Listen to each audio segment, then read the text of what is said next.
Pemirsa, Komisi 1 DPR RI turut menyoroti kasus pembunuhan dan mutilasi 4 warga sipil asal Nduga di Timika, Papua dalam rapat dengar pendapat yang dilakukan pada 5 September 2022. Komisi 1 DPR meminta Panglima TNI Jenderal Andika Perkasa untuk dapat mengawal kasus pembunuhan sadis ini.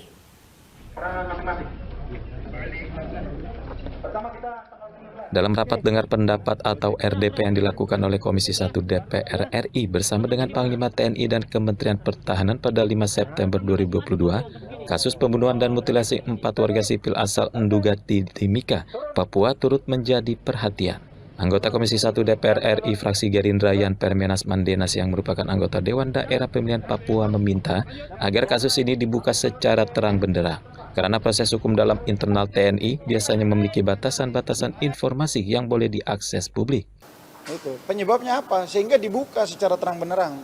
Itu karena kan kalau kita bilang proses hukum di internal TNI kan ada batasan-batasannya yang bisa publik itu masuk untuk melakukan pengawasan, baik lewat media maupun lewat LSM dan lain-lain.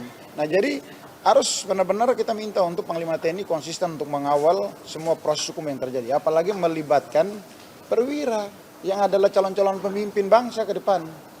Ini kan udah dibenarkan.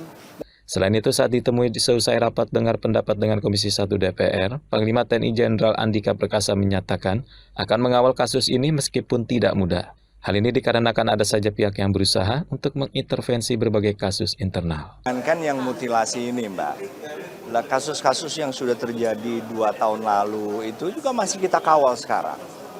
Kenapa? Karena saya peduli, jangan sampai kemudian proses hukum ini mencederai mereka-mereka yang menjadi korban, mereka-mereka yang perlu diberikan keadilan.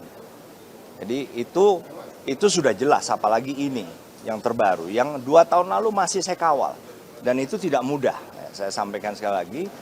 Sementara itu, Puspom TNI Angkatan Darat menyebut 6 anggota TNI yang diduga terlibat dalam kasus pembunuhan terhadap 4 warga sipil di Timika, Papua, telah ditetapkan sebagai tersangka dan menjalani proses hukum. Sedangkan pelaku dari warga sipil ditangani kepolisian untuk mengetahui motif pembunuhan. Fatanisa, Fikri Kamil, dan Ahmad Fardiansyah, Garuda TV melaporkan dari Jakarta.